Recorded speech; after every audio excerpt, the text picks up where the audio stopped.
ਅੰਗਰੇਜ਼ ਸਰਕਾਰ ਵੱਲੋਂ ਵਸਾਇਆ ਗਿਆ ਮੁਸਲਮਾਨਾਂ ਲਈ ਪਿੰਡ ਚੱਕ ਨੰਬਰ 90 ਗਾਫ ਬੇ ਪਾਰਟੀਸ਼ਨ ਤੋਂ ਪਹਿਲੇ ਵਸਾਇਆ ਗਿਆ ਇਹ ਪਿੰਡ ਜਿਹਦਾ ਨਾਮ ਹੈ ਅਲੀ ਆਬਾਦ। ਇਸ ਪਿੰਡ ਨੂੰ ਅਲੀ ਵਾਲਾ ਵੀ ਆਖਿਆ ਜਾਂਦਾ ਸੀ। ਇਸ ਪਿੰਡ ਨੂੰ ਅੰਗਰੇਜ਼ ਸਰਕਾਰ ਨੇ ਕਿਉਂ ਕਾਇਮ ਕੀਤਾ? ਮੁਸਲਮਾਨਾਂ ਲਈ ਪਾਰਟੀਸ਼ਨ ਤੋਂ ਪਹਿਲੇ ਜਾਂ ਪਾਰਟੀਸ਼ਨ ਤੋਂ ਬਾਅਦ ਇਸ ਪਿੰਡ ਦੇ ਵਿੱਚ ਕਿਹੜੀਆਂ ਆਈਆਂ ਨੇ ਤਬਦੀਲੀਆਂ?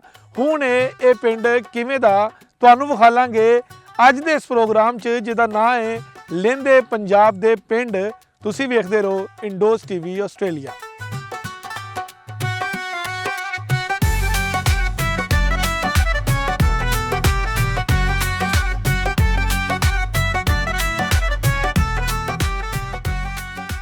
ਬਿਚਕੋਟ ਸ਼ਹਿਰ ਤੋਂ 16 ਕਿਲੋਮੀਟਰ ਤੇ ਸਤਿਆਣੇ ਤੋਂ 4 ਕਿਲੋਮੀਟਰ ਦੂਰ ਤੇ ਇਹ ਪਿੰਡ ਵਸ ਰਿਹਾ ਹੈ। ਇਸ ਪਿੰਡ ਦੀ ਫਸਲ ਹੈ ਬੜੀ ਜਾਨਦਾਰ, ਕਿਉਂਕਿ ਇਸ ਪਿੰਡ ਦੀ ਫਸਲ ਨੂੰ ਲੱਗਦਾ ਹੈ ਨਹਿਰੀ ਪਾਣੀ। ਇਸ ਪਿੰਡ ਦੀਆਂ ਕਿਹੜੀਆਂ ਨੇ ਵੱਡੀਆਂ ਫਸਲਾਂ ਤੇ ਲੋਕਾਂ ਦਾ ਹੈ ਕਿਹੜਾ ਜ਼ਰੀਆ ਮਾਸ਼?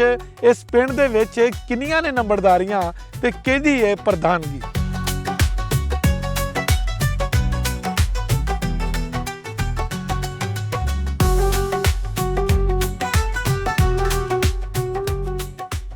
ਸੰਦਲ ਬਾਰ, ਜਿਹਨੂੰ ਦੁੱਲੇ ਦੀ ਬਾਰ ਵੀ ਆਖਿਆ ਜਾਂਦਾ ਹੈ, ਇਸ ਬਾਰ ਨੂੰ ਜਦੋਂ ਗੋਰੇ ਨੇ ਆਬਾਦ ਕੀਤਾ ਤੇ ਇਸ ਆਬਾਦਕਾਰੀ ਦੇ ਵਿੱਚ ਜਿਹੜਾ ਵੀ ਪਿੰਡ ਆਬਾਦ ਹੋਇਆ ਉਹਦਾ ਨਕਸ਼ਾ ਤਕਰੀਬਨ ਇੱਕੋ ਜਿਹਾ ਸੀ। ਯਾਨੀ ਕਿ ਸੈਂਟਰ ਦੇ ਵਿੱਚ ਖੂਹ ਤੇ ਆਲੇ ਦੁਆਲੇ ਪਿੰਡ ਦੇ ਚੌਰਸਤਾ ਤੇ ਉਸ ਤੋਂ ਬਾਅਦ ਪਿੰਡ ਦੀਆਂ ਚਾਰਾਂ ਨੁਕਰਾਂ ਤੇ ਛੱਪੜ।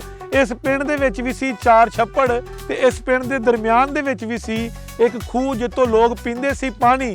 ਹੁਣ ਉਹ ਖੂਹ ਦਾ ਕੀ ਹੈ ਹਾਲ? ਹੁਣ ਇਸ ਪਿੰਡ ਦੇ ਲੋਕੀ ਕੀ ਕਰਦੇ ਨੇ? ਹੁਣ ਇਸ ਪਿੰਡ ਦੇ ਵਿੱਚ ਕਿਸ ਤਰ੍ਹਾਂ ਕੀਤੀ ਜਾਂਦੀ ਹੈ ਆਪਾਸ਼ੀ? ਹੁਣ ਇਸ ਪਿੰਡ ਦੀ ਆਪਾਸ਼ੀ ਨੂੰ ਕਿੰਨੇ ਲੱਗਦੇ ਨੇ ਮੋਗੇ, ਤੁਹਾਨੂੰ ਦੱਸਾਂਗੇ।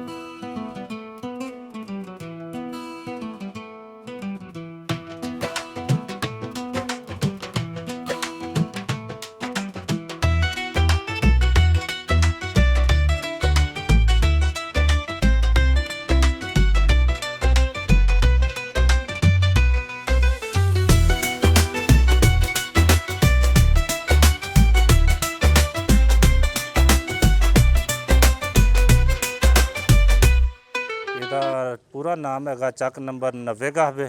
ਅਲੀ ਵਾਲਾ ਵੀ ਕਹਿੰਦੇ ਆ, ਅਲੀ ਆਬਾਦ ਵੀ ਆਂਦੇ ਇਹਨੂੰ। ਤੇ ਇਹਦੇ ਸ਼ਮਾਲ ਦੇ ਵਿੱਚ ਪੈਂਦੇ ਆ ਬਲਾਕੀ ਗਾਹਬੇ, 84 ਗਾਹਬੇ, ਮਾਨਪੁਰ। ਤੇ ਮਗਰੋਂ ਚ ਪੈਂਦੇ ਆ ਇਹਦੇ ਆਪਣਾ ਜਗਤਪੁਰ 91 ਗਾਹਬੇ, ਕਾਲਾ 131 ਗੱਦਾ ਬੋਰਡ। ਸ਼ਮਾਲ ਚ ਪੈਂਦਾ ਸਤਿਆਣਾ ਤੇ ਮਸ਼ਰਕ ਚ ਪੈ ਗਏ ਇਹਦੇ 99 ਸਤਿਆਣਾ ਤੇ 33 ਗਾਹਬੇ। 32 ਗਾਹਬੇ ਵੀ ਨਜ਼ਦੀਕ ਹੈ ਇਹਦੇ, 77 ਗਾਹਬੇ ਵੀ ਇਹਦੇ ਹਮਸਾਇਆ ਪਿੰਡਾਂ ਦੇ ਵਿੱਚ ਸ਼ਾਮਲ ਨੇ। ਇਹ ਫੈਸਲਾਬਾਦ ਦੀ ਤਰ੍ਹਾਂ ਇਹ ਘੰਟਾ ਘਰ ਹੀ ਸਮਝ ਲਓ। ਨਵਾਂ ਚੱਕ ਮਾਸ਼ਾਅੱਲਾ ਇੱਕ ਰਸਤਾ ਸਤਿਆਣੋਂ ਆ ਰਿਹਾ, 2 ਜਗਤਪੁਰ ਤੋਂ ਆ ਰਹੇ ਆ, ਇੱਕ 84 ਗਾਹਬੇ ਤੋਂ ਆ ਰਿਹਾ, ਇੱਕ 33 ਗਾਹਬੇ ਤੋਂ ਆ ਰਿਹਾ। ਤਕਰੀਬਨ 5 ਰਸਤੇ ਇਹਨੂੰ ਮਿਲਦੇ ਆ। ਇਹ ਜਦੋਂ ਪਿੰਡ ਆਬਾਦ ਹੋਇਆ ਨਾ ਤੇ ਸਪੈਸ਼ਲੀ ਅੰਗਰੇਜ਼ ਨੇ ਮੁਸਲਮਾਨਾਂ ਦਾ ਆਬਾਦ ਕੀਤਾ। ਇਹਦੇ ਵਿੱਚ ਗੈਰ ਮੁਸਲਮ ਕੋਈ ਇਨਸਾਨ ਨਹੀਂ ਸੀ ਰਹਿੰਦਾ। ਇੱਥੇ ਤਕਰੀਬਨ 8 ਬਰਾਦਰੀਆਂ ਰਹਿੰਦੀਆਂ ਸੀ। 8 ਬਰਾਦਰੀਆਂ ਨੂੰ ਇਹ ਪਿੰਡ ਅਲਾਟ ਕੀਤਾ ਗਿਆ। ਇੱਕ ਦਾ ਤਲਕ ਸੀ ਵੜੈਚ ਬਰਾਦਰੀ ਨਾਲ, ਜਿਹੜੇ ਚੌਧਰੀ ਅਤਾਵਲਾ ਸੀ ਉਹ ਜ਼ੈਲਦਾਰ ਸੀ ਪਿੰਡ ਦਾ। ਇੱਕ ਸੀ ਆਪਣਾ ਚੌਧਰੀ ਬਦਰਦੀਨ, ਉਹਦਾ ਤਲਕ ਜ਼ਿਲਮ ਨਾਲ ਸੀ। ਕੁਛ 2 ਪਾਰਟੀਆਂ ਪਠਾਨ ਸੀ, ਉਹਨਾਂ ਦਾ ਤਲਕ ਮੀਆਂ ਵਾਲੀ ਨਾਲ ਸੀ। ਕੁਛ ਲੋਕ ਇੰਡੀਆ ਤੋਂ ਆਣ ਕੇ ਜਦੋਂ ਆਪਣਾ ਬਾਹਰ ਬਾਗ ਕੀਤੀ ਉੱਥੋਂ ਆਣ ਕੇ ਉਹਨਾਂ ਨੂੰ ਰਕਬੇ ਇੱਥੇ ਪਏ ਨੇ।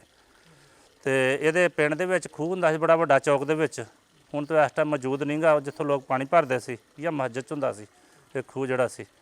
ਤੇ ਉਸ ਤੋਂ ਬਾਅਦ ਆਪਣਾ ਇਹਨਾਂ ਲੋਕਾਂ ਨੇ ਕੁਛ ਲੋਕਾਂ ਨੂੰ ਕੋਈ ਜ਼ਾਤੀ ਜ਼ਰੂਰਤ ਪਈ, ਉਹਦੇ ਵਿੱਚ ਇਹਨਾਂ ਨੇ ਆਪਣਾ ਰਕਬਾ ਸੇਲ ਕੀਤਾ। ਜਦੋਂ 1947 ਦੇ ਵਿੱਚ ਆਪਣਾ ਪਾਰਟੀਸ਼ਨ ਹੋਇਆ ਤਾਂ ਉਹਦੇ 8 ਮਰਬੇ ਰਕਬਾ ਸੇਲ ਹੋ ਗਿਆ ਸੀ ਸਿੱਖਾਂ ਨੂੰ, 33 ਗਾਹਬੇ ਦਿਆਂ ਨੂੰ। ਉਹਦੀ ਜਗ੍ਹਾ 'ਤੇ ਫਿਰ ਕੁਛ ਲੋਕ ਪਾਰਟੀਸ਼ਨ 'ਚ ਆਏ, ਜਿਨ੍ਹਾਂ 'ਚ ਅਸੀਂ ਵੀ ਸ਼ਾਮਲ ਹਾਂ ਮੁਖਤਲਿਫ ਜ਼ਿਲ੍ਹੇ 'ਚੋਂ ਜੀ। ਇੱਥੇ ਜਿਹੜਾ ਸਾਡਾ ਘਰ ਆ ਆਪਣਾ ਛੀਨਾ ਬਰਾਦਰੀ ਦਾ ਗੁਰਦਾਸਪੁਰ ਜ਼ਿਲ੍ਹੇ ਤੋਂ ਆ, ਤੇ ਅਰਾਈਨ ਬਰਾਦਰੀ ਆਈ ਆ ਉਹ ਆਪਣਾ ਜ਼ਿਲ੍ਹਾ ਜਲੰਧਰ ਤੋਂ ਆ। ਤੇ ਇਸ ਤੋਂ ਇਲਾਵਾ 2-3 ਬਰਾਦਰੀਆਂ ਜੱਟਾਂ ਦੀਆਂ ਆਈਆਂ, ਉਹਨਾਂ ਦਾ ਵੀ ਤਲਕ ਆਪਣਾ ਜ਼ਿਲ੍ਹਾ ਜਲੰਧਰ ਤੋਂ ਸੀ। ਤੇ ਇੱਕ 2 ਗੁੱਜਰਾਂ ਦੇ ਘਰ ਆ ਹੁਸ਼ਿਆਰਪੁਰ ਤੋਂ ਨੇ। ਮਕਾਮੀ ਘਰ ਇੱਥੇ ਵੜੈਚ ਬਰਾਦਰੀ ਸੀ ਤੇ ਇੱਥੇ ਚੌਧਰੀ ਬਦਰਦੀਨ ਸੀ, ਵਿਰਕ ਬਰਾਦਰੀ ਸੀ। ਤੇ ਉਸ ਤੋਂ ਇਲਾਵਾ ਇੱਕ ਆਪਣਾ ਸਰਦਾਰ ਮਾਲਕ ਆਂਦੇ ਸੀ ਉਹਨੂੰ, ਉਹ ਵੀ ਇੰਡੀਆ ਤੋਂ ਆਏ ਸੀ ਪਾਰਟੀਸ਼ਨ 'ਚ। ਉਦੋਂ ਕੁਝ ਲੋਕ ਤਾਂ ਇੱਥੇ ਰਹੇ ਨਹੀਂ, ਉਹਨਾਂ ਦੇ ਰਕਬੇ ਹੈ ਸੀ ਮੌਜੂਦ, ਲੇਕਿਨ ਖੁਦ ਨਹੀਂ ਉੱਥੇ ਆਬਾਦ ਹੋਏ। ਉਹਨਾਂ ਦੀ ਰਿਹਾਇਸ਼ਾ ਸ਼ਹਿਰ ਹੀ ਸੀ। ਇੱਥੇ ਜ਼ਿਆਦਾ ਤੋਂ ਜ਼ਿਆਦਾ ਤਾਂ ਜੱਟ ਮੁਖਤਲਿਫ ਕਬੀਲਿਆਂ ਦੇ ਮਿਲਾ ਕੇ ਤੇ ਜ਼ਿਆਦਾ ਤਾਦਾਦ ਤੇ ਇੱਥੇ ਜੱਟ ਬਰਾਦਰੀ ਦੀ ਆ। ਦੂਸਰੇ ਨੰਬਰ ਤੇ ਇੱਥੇ ਮਲਕ ਬਰਾਦਰੀ ਦੇ ਆ। ਮੀਆਂ ਵਾਲੀ ਤੋਂ ਲੋਕ ਆਣ ਕੇ ਆਬਾਦ ਹੋਏ ਆ ਪਠਾਣੇ ਦੇ ਨਾਲ, ਤੇ ਉਹਨਾਂ ਦੀ ਵੀ ਕਾਫੀ ਆਬਾਦੀ ਆ। 2 ਪਤੀਆਂ ਨੇ, ਇੱਕ ਆਪਣਾ ਚੌਧਰੀ ਬਦਰਦੀਨ ਦੇ ਖਾਨਦਾਨ 'ਚ ਨਈਅਰ ਨਵਾਜ਼ ਨੰਬਰਦਾਰ ਹੈ ਹਾਜ਼ਰ, ਤੇ ਇੱਕ ਹੈਗੀ ਆ ਆਪਣਾ ਚੌਧਰੀ ਤਾਵਲਾ ਦਾ ਆਪਣਾ ਨਸਲ 'ਚ ਉਸਮਾਨ ਨੰਬਰਦਾਰ, ਉਸਮਾਨ ਖਾਲਦ। ਟੋਟਲ 42 ਮਰਬੇ ਰਕਬਾ, ਜ਼ਰੀ ਰਕਬਾ ਜਿਹੜਾ ਨਾ ਇਹਦਾ ਆਬਾਦ ਆ ਅੰਗਰੇਜ਼ ਦੌਰ 'ਚ 42 ਮਰਬੇ ਰਕਬਾ ਟੋਟਲ। ਨੰਬਰ ਵੈਸੇ 49 ਨੇ, ਲੇਕਿਨ ਕੁਤਰਾ ਕੁਛ ਛੋਟੇ 2-3 ਕਿੱਲੇ ਦੇ ਵੀ ਕੁਤਰਾ ਸੀ ਨਹਿਰ ਦੀ ਵਜ੍ਹਾ ਤੋਂ, ਤੇ 49 ਨੰਬਰ, ਤੇ ਵੈਸੇ 42 ਮਰਬੇ ਬਣਦੇ ਆ। ਇਨਸ਼ਾਅੱਲਾ ਜੀ ਇਹ ਆਪਣਾ ਨਹਿਰ ਦੇ ਨਾਲ ਪਿੰਡ ਲੱਗਣ ਦੀ ਵਜ੍ਹਾ ਤੋਂ ਆਪਣਾ ਰਕਬਾ ਇਹਦਾ ਬਹੁਤ ਭਾਰਾ ਮਾਸ਼ਾਅੱਲਾ। ਫਸਲਾਂ ਅੱਛੀਆਂ ਹੁੰਦੀਆਂ ਨੇ, ਜ਼ਿਆਦਾਤਰ ਫਸਲ ਇੱਥੇ ਕਮਾਦ ਦੀ ਕਾਸ਼ਤ ਕੀਤੀ ਜਾਂਦੀ ਹੈ 70%, ਤੇ ਕੋਈ ਡੰਗਰਾਂ ਦੀ ਜ਼ਰੂਰਤ ਵਾਸਤੇ ਕੋਈ ਚਾਰਾ ਚੂਰਾ ਵੀ ਕਾਸ਼ਤ ਕੀਤਾ ਜਾਂਦਾ ਹੈ, ਤੇ ਜ਼ਰੂਰਤ ਵਾਸਤੇ ਚਾਵਲ ਦੀ ਫਸਲ ਦਾ ਆਪਣਾ ਜਾਂ ਗੰਦਮ ਦੀ ਫਸਲ, ਲੇਕਿਨ ਮੇਜਰ ਫਸਲ ਇੱਥੇ ਦੀ ਜਿਹੜੀ ਆ ਉਹ ਕਮਾਦ ਦੀ ਆ। ਇਹਦਾ ਆਪਣਾ ਇੱਕ ਤਾਂ ਨਹਿਰ ਦੇ ਨਾਲ ਲੱਗਦਾ, ਇਹਦਾ ਟਿਊਬਵੈਲਾਂ ਦੇ ਪਾਣੀ ਬਹੁਤ ਅੱਛੇ ਨੇ, ਤੇ ਠੀਕ ਆ ਮਾਸ਼ਾਅੱਲਾ। ਜ਼ਰੀ ਐਤਬਾਰ ਨਾਲ ਇਹ ਤਕਰੀਬਨ ਅੱਛੇ ਨੰਬਰਾਂ 'ਚ ਆਉਂਦਾ। ਇਸ ਟਾਈਮ ਦੇ ਇਸ ਪਿੰਡ ਦੇ ਵਿੱਚ 2 ਸਕੂਲ ਨੇ, ਤੇ ਦੋਨੋਂ ਹੀ ਮਿਡਲ ਨੇ ਇਸ ਟਾਈਮ, ਲੇਕਿਨ ਚਾਲ ਪ੍ਰਾਇਮਰੀ 'ਚ ਰਹੇ ਹਾਜ਼ਰ, ਤੇ ਪ੍ਰਾਇਮਰੀ ਆਪਣਾ ਬੁਆਏ ਦਾ ਤੇ ਪ੍ਰਾਇਮਰੀ ਗਰਲਸ ਦਾ ਹੀ ਆ, ਤੇ ਲੇਕਿਨ ਮਨਜ਼ੂਰ ਤੇ ਮਿਡਲ ਹੋਏ ਆ, ਲੇਕਿਨ ਕਲਾਸਾਂ ਪ੍ਰਾਇਮਰੀ ਤੱਕ ਚੱਲ ਰਹੀਆਂ ਨੇ। ਤੇ ਬਾਕੀ ਡਿਸਪੈਂਸਰੀ ਵਗੈਰਾ ਦੀ ਤਾਂ ਕੋਈ ਸਹੂਲਤ ਨਹੀਂ, ਨਾ ਆਪਣਾ ਡੰਗਰਾਂ ਦੀ ਤੇ ਨਾ ਆਪਣਾ ਬੰਦਿਆਂ ਦੀ ਕੋਈ ਸਹੂਲਤ ਨਹੀਂ। ਨਜ਼ਦੀਕ ਸਤਿਆਣਾ ਉੱਥੇ ਹੀ ਜਾਣਾ ਪੈਂਦਾ।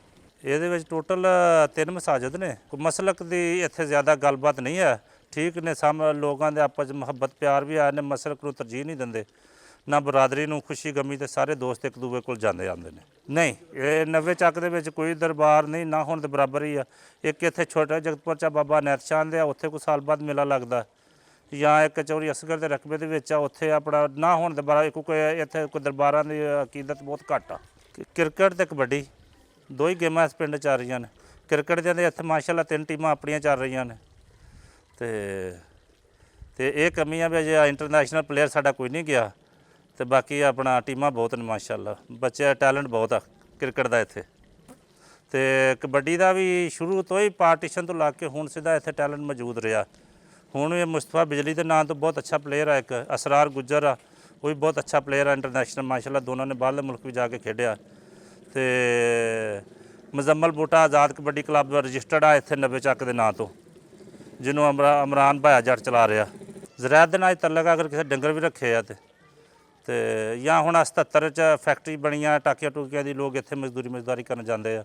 ਬਾਕੀ ਬਹੁਤਾ ਜ਼ਰੀਆ ਮਾਸ ਜਿਹੜਾ ਇੱਥੇ ਆ, ਬਹੁਤ ਥੋੜ੍ਹੀ ਤਾਦਾਦ 'ਤੇ ਲੋਕ ਸਾਡੇ ਮੁਲਕ ਦੇ ਜਿਹੜੇ ਬਾਹਰ ਗਏ ਨੇ ਪਿੰਡ ਦੇ।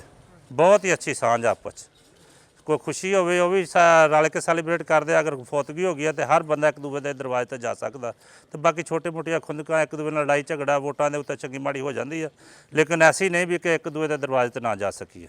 ਸਾਰੇ ਪਿੰਡ ਹੀ ਇਨਸ਼ਾਅੱਲਾ ਮੁਹੱਬਤਾਂ ਬਾਂਟਣ ਵਾਲਾ ਬਹੁਤ ਹੀ ਅੱਛਾ ਪਿੰਡ ਹੈ, ਇਹਦੀ ਮਿਸਾਲ ਕੋਈ ਨਹੀਂ ਇਨਸ਼ਾਅੱਲਾ।